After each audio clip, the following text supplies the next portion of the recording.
जी बेटा, CA foundation lecture number 41। जैसे आपको मैंने कोडिंग डिकोडिंग के क्वेश्चन डाले थे 48, उसके अंदर क्वेश्चन नंबर 37 और 42 करवाए नहीं गए थे, अब करवाए जा रहे हैं। ये क्वेश्चन नंबर 37 है, ये 42 है, जिसको मैंने क्वेश्चन नंबर सेकंड थर्ड लिख दिया है। इसको इस लेक्चर के लास्ट में कराएंगे, बाकी सारे चैप्टर टॉपिक सारे वो बाद में बताएंगे। इसके 10 क्वेश्चन ही, सिर्फ 10 क्वेश्चन का ही एक लेक्चर बनाया गया छोटा सा, और कुछ नहीं है। जैसे कि क्वेश्चन नंबर फर्स्ट है आपके सामने, देखिए जरा। If cloud is called to white, white is called to rain, rain is called to green, green is called to air, air is called to blue, blue is called to water, where will the birds fly? वैसे पक्षी जो है वो उड़ते कहां पर है? इधर हवा में। तो हवा को बोला क्या जाता है? हवा। Air is called to blue. Last वाली चीज पकड़नी है बस। जैसे इस तरह का क्वेश्चन पहले भी आया था, इन्होंने बोला है Where will the bird fly? पक्षी कहां उड़ते हैं? ठीक है, तो कहां उड़ते हैं? Where will the birds fly? पक्षी उड़ते हैं हवा में। हवा को बोला क्या जाता है? हवा को लिखा क्या जाता है? ब्लू। तो यहां पर क्या हो जाएगा? ब्लू आंसर आ जाएगा। Very simple. उसके बाद बात करते हैं क्वेश्चन नंबर 4 की। तो आंसर आ चुका है इसका। तो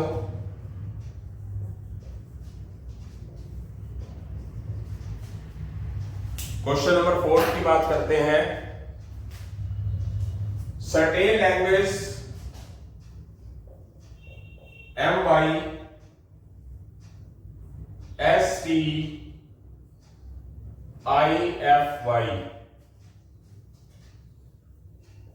NZTUJGZ देख सकते हैं। MYSTIF को लिखा गया है NZTUZG और Z। तो इसको क्या लिखा जाएगा?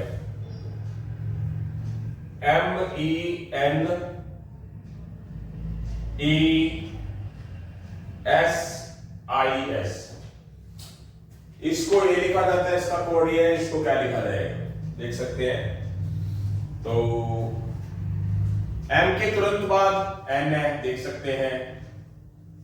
Y के तुरंत बाद Z है, देख सकते हैं। S के तुरंत बाद T है, T के तुरंत बाद U है, I के तुरंत बाद J है, F के तुरंत बाद G है, Y के तुरंत बाद Z है। एक एक बार अलग आगे है।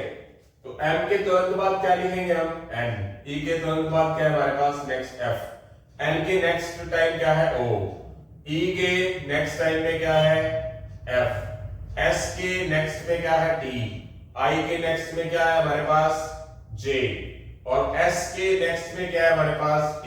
तो हमारा जो आंसर है वो ये हो चुका है NFOFTJT। ये हमारा आंसर आ गया। Very simple. Repeat again. Next number दे रखे MN YZ ST TU IJ FG YZ। इस तरह इसको लिख दिया। तो इसके बाद हमारे पास ये क्वेश्चन 4 चौथा हो चुका है, जिसका आंसर है हमारे पास NFOFTJT। ठीक है बेटा, आगे क्वेश्चन नंबर 5 की तरफ बढ़ेंगे अभी हम। क्वेश्चन नंबर 5, टैप को लिखा जाता है SZO। लिखा हुआ है, चेक कर सकते हैं। टैप को लिखते हैं, टैप का कोड SZO है। तो फ्रेंड का कोड क्या होगा?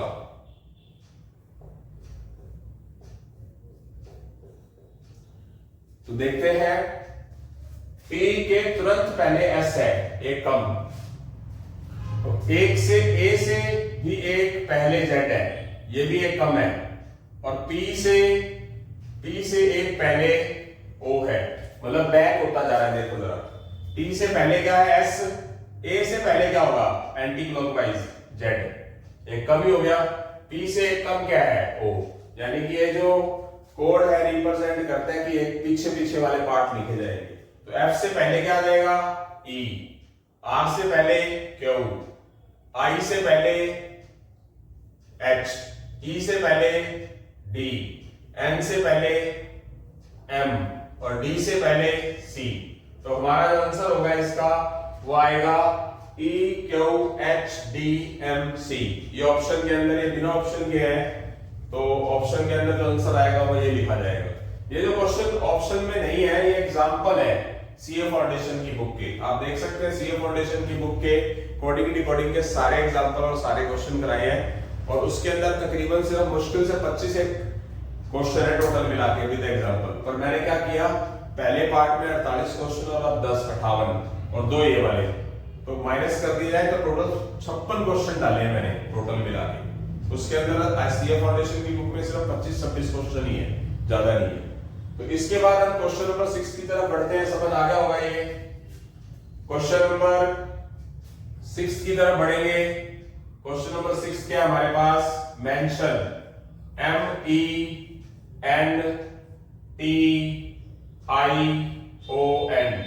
मेंशन को लिखा जाएगा LNEITNO।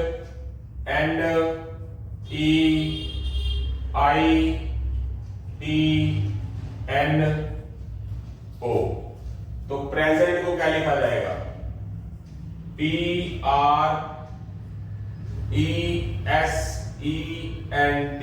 इसको लिखना है आपने। तो चलते हैं, M और L में कितना फर्क है, एक कम है, पीछे है। चलो मान लेते हैं कि इसके अंदर कुछ ऐसा सीन नजर नहीं आ रहा। एक मिनट देखते हैं, कुछ गलत तो नहीं लिखा हुआ। मेंशन और LE, अच्छा इसमें तो है ही, ठीक है सही है। मैं सोचा कि इसको ही उल्टा पुल्टा करके लिख रखा है। ओके,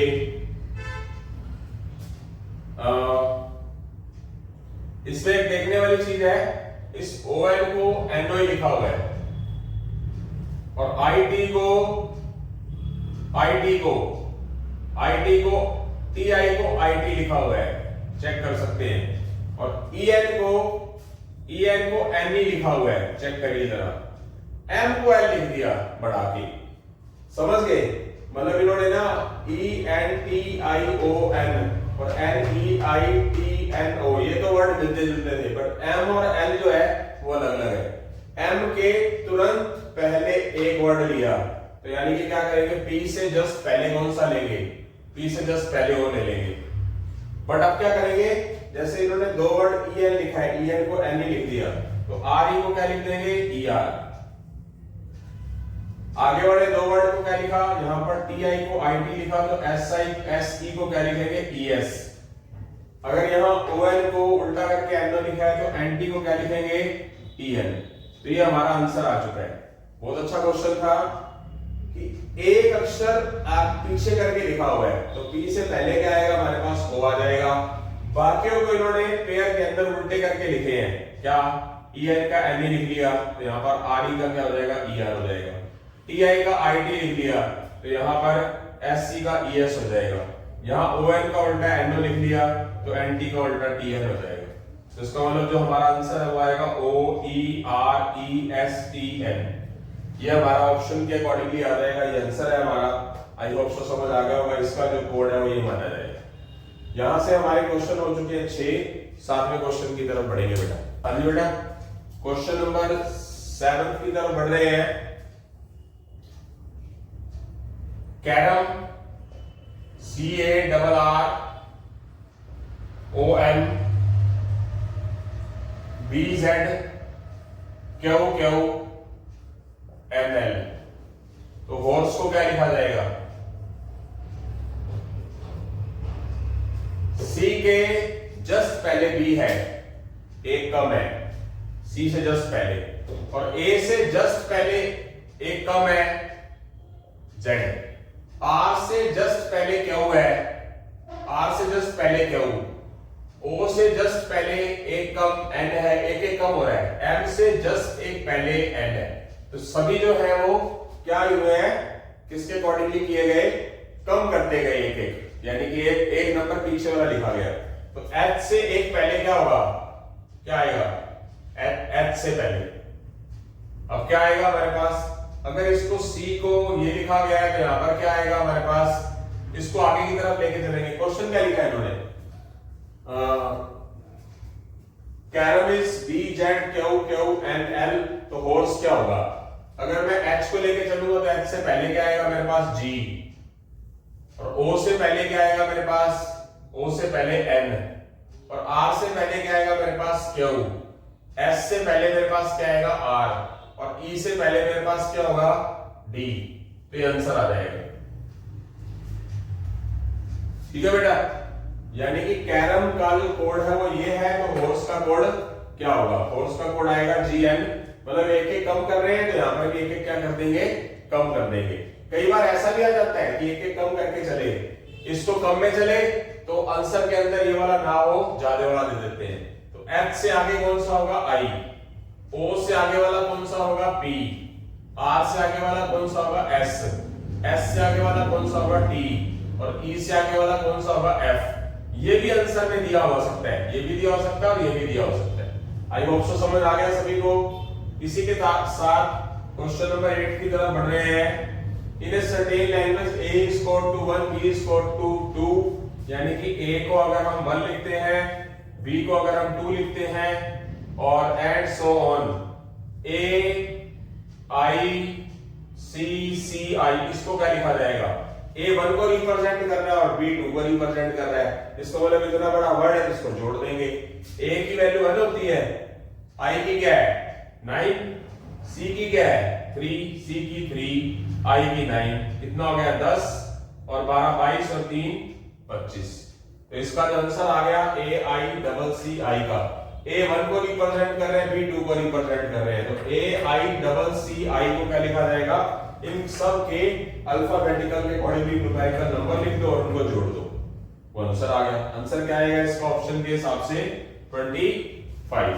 तो हमारे यहां से 8 क्वेश्चन हो चुके हैं, 2 क्वेश्चन ये रह गए और 2 क्वेश्चन ये रह गए। आज का लेक्चर सिर्फ इतना ही था, इन 4 question. It's very easy question, examination point of view से तो कमाल क्वेश्चन है दोनों के दोनों। क्वेश्चन नंबर 9th और 10th question. Question number 9,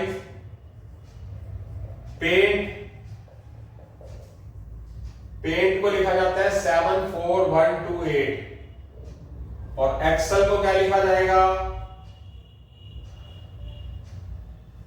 Excel को लिखा जा रहा है 93596, और एनसीएंट को क्या लिखा जाएगा ANCIENT। तो A किसको रिप्रेजेंट करता है, 4 को 4 लिख दिया, N किसको रिप्रेजेंट करता है, 2 को 2 लिख दिया, C किसको रिप्रेजेंट करता है 5 को, I किसको रिप्रेजेंट करता है 1 को, E किसको रिप्रेजेंट करता है 9 को, N किसको रिप्रेजेंट करता है 2 को, T किसको रिप्रेजेंट करता है 8 को। तो हमारा जो आंसर है वो क्या आ गया 4251928। वेरी सिंपल, बहुत सारे क्वेश्चंस किए हैं, इनके जो अल्फाबेट के न्यूमेरिकल नंबर है वो उसी के अकॉर्डिंगली इसको कर देंगे। आई होप सो समझ आ गया होगा, बहुत आसान सी चीज थी। क्वेश्चन नंबर 10th की तरफ बढ़ते हैं, बहुत आसान है। 2 chord is as P, यानी कि P को क्या लिखा जाता है 2, N को क्या लिखा जाता है 3, Q को क्या लिखा जाता है 9 लिखा हुआ है, R को क्या लिखा जाता है 5, A को क्या लिखा जाता है 4, B को क्या लिखा जाता है 6। तो बताइए 4 2 3 5 9 9 को क्या लिखा जाएगा, अल्फाबेटिकली क्या लिखा जाएगा, ये न्यूमेरिकली है तो अल्फाबेटिकली ही लिखना पड़ेगा। तो 4 किसको रिप्रेजेंट करता है A को, तो 4 की जगह A लिख दिया। 2 किसको रिप्रेजेंट करता है P, 3 किसको करता है N को, 5 किसको रिप्रेजेंट करता है R को, 9 किसको रिप्रेजेंट करता है Q को, 9 किसको रिप्रेजेंट करता है Q को। तो ये हो गया इसका हमारा answer, A P N R Q Q, ये आंसर है। यानी कि हमारे को अलग अलग नंबर दे रखे हैं, उनका हमने न्यूमेरिकल नंबर की जो अल्फाबेटिकल वैल्यू है वो लिख देनी है। लिख दी, ये हमारा क्या आ गया A P N R Q Q, ये हमारा आंसर आ चुका है। तो यहां से हमारे 10 क्वेश्चन पूरे हो चुके हैं। अब हम इसके बाद क्या करेंगे, क्वेश्चन नंबर 3rd और 4th जो बच गया था, यानी कि क्वेश्चन नंबर 37 था और क्वेश्चन नंबर 42 जो बच गया था लास्ट लेक्चर में, वो है ये वाले, ये करवा रहा हूं। उसके बाद लेक्चर हमारा खत्म हो जाएगा बेटा। तो हमारे 2 क्वेश्चंस हैं, क्वेश्चन नंबर 2nd और क्वेश्चन नंबर 3rd। इसके अंदर कुछ टेक्निकल प्रॉब्लम है, मतलब हो सकता है सही भी हो नहीं भी हो, कोई बात नहीं। इसका 2 क्वेश्चंस के साथ 5-7 क्वेश्चन की और वीडियो डाल के छोटी सी वीडियो और बना देंगे। इसी के साथ हमारा लेक्चर कंप्लीट होता है। पहले लेक्चर में 46 क्वेश्चन, वैसे तो 48 क्वेश्चन थे, 2 क्वेश्चन ये वाले थे, अगर इसको छोड़ दिया जाए तो 46 क्वेश्चन और 8 क्वेश्चन ये, तो हमारे टोटल 54 क्वेश्चंस हो चुके हैं अगर इन 2 क्वेश्चंस को छोड़ दिया जाए तो। 54 क्वेश्चंस सीए फाउंडेशन की बुक के अंदर विद एग्जांपल कोडिंग डिकोडिंग के 25 और 26 क्वेश्चन है मुश्किल से, तो मैंने क्वेश्चन डाल दिए 46, मतलब जो कि सफिशिएंट है। आगे कभी मौका मिलेगा तो और डाल देंगे। आगे के लिए अनाउंसमेंट करने जा रहे हैं।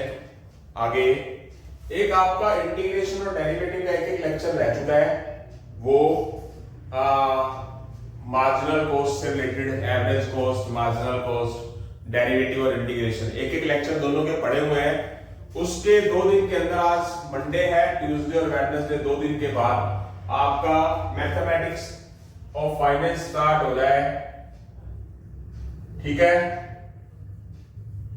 101% कंफर्म इस वीक के अंदर मैक्सिमम वेडनेसडे या हद मार के थर्सडे। पहली बात तो वेडनेसडे को स्टार्ट होगा, यानी कि कोशिश रहेगी कि 2-2 लेक्चर डाल देंगे। जो हम आपका मार्जिनल कॉस्ट, इंटीग्रेशन, डेरिवेटिव का एक लेक्चर है, छोटा सा ही है, वो डाल के और मैथमेटिक्स ऑफ फाइनेंस शुरू करने जा रहे हैं, क्योंकि अब जरूरी है, क्योंकि सीए फाउंडेशन का 18 जनवरी को एग्जाम है, तो 18 जनवरी से पहले हमारा मैथमेटिक्स ऑफ फाइनेंस का होना बहुत ही ज्यादा जरूरी है, क्योंकि वही हमारा स्कोर भी बनाता है।